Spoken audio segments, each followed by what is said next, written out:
Bonjour à tous, c'est Morgane. Aujourd'hui, je vais vous présenter 3 accessoires iPhone qu'on trouve typiquement au Japon, beaucoup plus rarement en France, et c'est la raison pour laquelle je vais vous les montrer aujourd'hui. Parce qu'ils sont vraiment pratiques et vraiment typiques de l'esprit inventif des Japonais. On y va! Alors, premier élément, les smartwatch.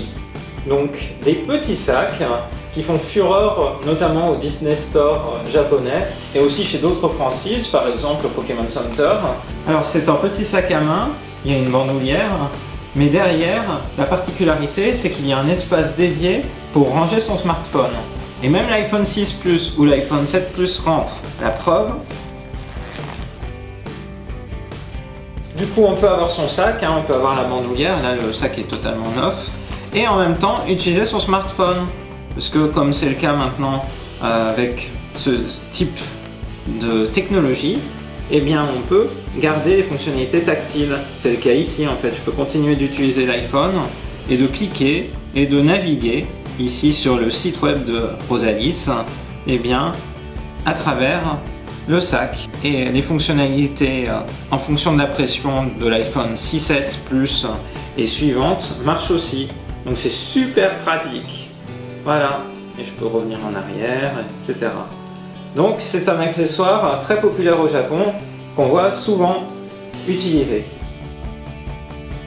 Alors deuxième accessoire qui est devenu très populaire, ce sont des petites vitres, des glaces pour protéger l'écran de l'iPhone. Alors évidemment tout le monde connaît les filtres qu'on met sur les écrans d'iPhone ou sur les écrans de smartphone en général, mais ces filtres-là ne protègent pas extrêmement bien contre des chocs directement sur l'écran. Et en fait, il existe des glaces qui représentent une certaine épaisseur de protection vis-à-vis de l'écran. Elles ont les mêmes fonctionnalités que les filtres habituels, c'est-à-dire elles protègent des rayures et autres, mais en plus elles vont protéger des chocs. C'est très pratique. Il en existe comme celle-ci produite par Elecom qui coupe les rayons bleus. Et donc là, l'iPhone 6S qui revient à Rosalis désormais, eh bien en fait il est équipé d'une glace un peu cheap qu'on avait acheté dans un Yakuen shop, c'est-à-dire un 100 yen shop.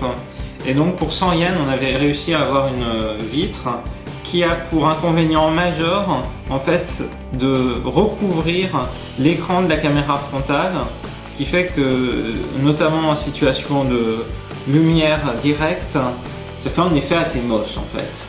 Il vaut mieux une vitre qui libère cet espace-là et puis en plus qui protège des rayons bleus. Donc je vais installer cette vitre-là directement sur le smartphone de Rosalis.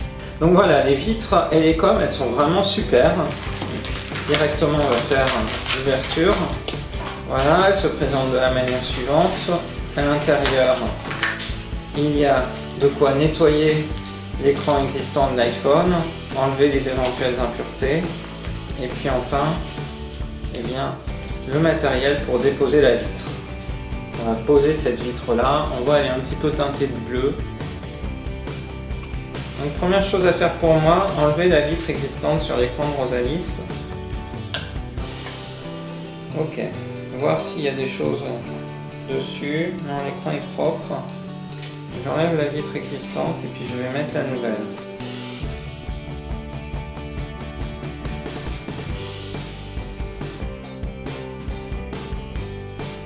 Une énorme bulle! Non, la bulle, c'est pas le problème. Comment tu trouves? Ah, c'est super!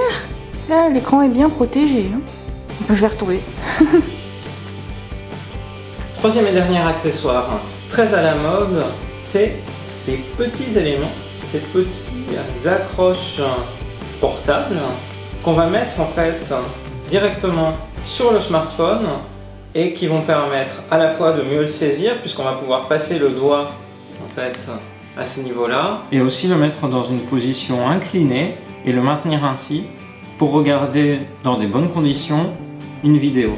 Eh bien allez, on y va. Alors il existe pas mal de modèles. Là Rosalis a choisi un modèle produit par Bandai. Il existait un grand nombre de modèles de chez Bandai et là elle a choisi un modèle avec My Melody. On va l'ouvrir. Paf. Maintenant, on va aller le coller. Et donc on le colle du bon côté. Et donc on voit où est-ce qu'il faut le mettre. Il faut le mettre à peu près comme ceci.